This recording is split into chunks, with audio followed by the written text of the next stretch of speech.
রমজান মাসে রোজা রেখে ইফতারি করে আপনার বিবি মার্কেটে মার্কেটে ঘুরবে, আপনি দায়ুস, 100% আপনি দায়ুস। আপনি এখন বলেন হুজুর আমার কথা মানে না, মানবে কেমনে? বিবি আপনার কথা না মানার অনেক কারণ আছে। তার মধ্যে 1 নম্বর কারণ, যেদিন থেকে আপনি নিজের মা বাপকে মানা বন্ধ করছেন সেদিন থেকে বিবি আপনারে মানা বন্ধ করছে। এক বলো হুজুর বিবিরে মানাইতে পারতেছি না, কেমনে মানাবেন? প্রেম করে বিয়ে করেছেন, 5 বছর ধরে সম্পর্ক করে বিয়ে করেছেন, সে তো এখন আর বিবি আর স্বামীর সম্পর্কে নাই, সে তো গার্লফ্রেন্ড বয়ফ্রেন্ড থেকে স্বামীতে কনভার্ট হয়েছে, স্বামী স্ত্রীতে। সে তো আপনাকে আপনি করে আর বলে না, তুমি তুমি বলে। হস্টন না হলো, সে তো মানবে না আপনাকে। 3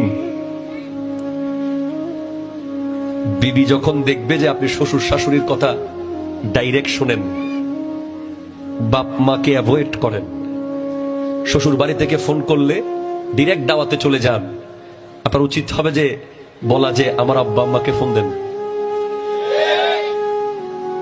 4 বিবি আপনার প্রতিযোগী না, সহযোগী।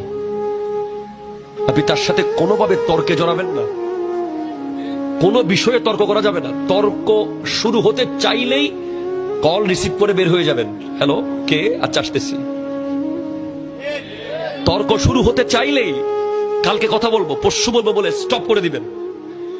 যদি কোনো কারণে তার সাথে আপনি প্রতিদ্বন্দ্বিতা করেন, তুই বড় না আই বড়, তোর বাপ বড় না আর বাপ বড়, তোর বংশ বড় না আর বংশ বড়, তোর সদিনী না আর সদিনী, এগুলো চলতে চলতে দেখবেন যে এক সময় সে আপনার প্রতিদ্বন্দ্বী হয়ে গেছে, সে আপনাকে আর মানতেছে না, সমান সমান মনে করতেছে।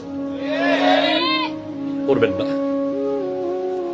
5 বিবি যখন যা চায় তখন সাথে সাথে দিবেন না। একদম আপনি অনেক ভালোবাসেন, ভাসতে পারেন, কোনো অসুবিধা নেই, একদিন পরে দেন, আস্তে ধীরে দেন। তাকে এমন অভ্যাস করাবেন না যে তুমি যা বলো আমি তা করি না। 6 কিছু কথা নিজের মধ্যে রাখিয়েন, এত আবেগ হয়ে যায়েন না যে আমি ম্যাট্রিক পরীক্ষার সময় ওটা করছিলাম, ইন্টার ফেলে ওটা করছিলাম, ওখানে ওটা করছিলাম, এগুলো আবেগের বশে সব তো বলে দিলেন, এখন জায়গা বরাবর কিন্তু রিপিট আসবে এগুলো। দাইয়ুস, আদ-দাইয়ুস লা ইয়াদখুলুল জান্নাহ। বিবিকে বলবেন তুমি আমার কন্ট্রোলে, এখন একটু কোরআনের সুন্নাহ, আমি তোমার কন্ট্রোলে না।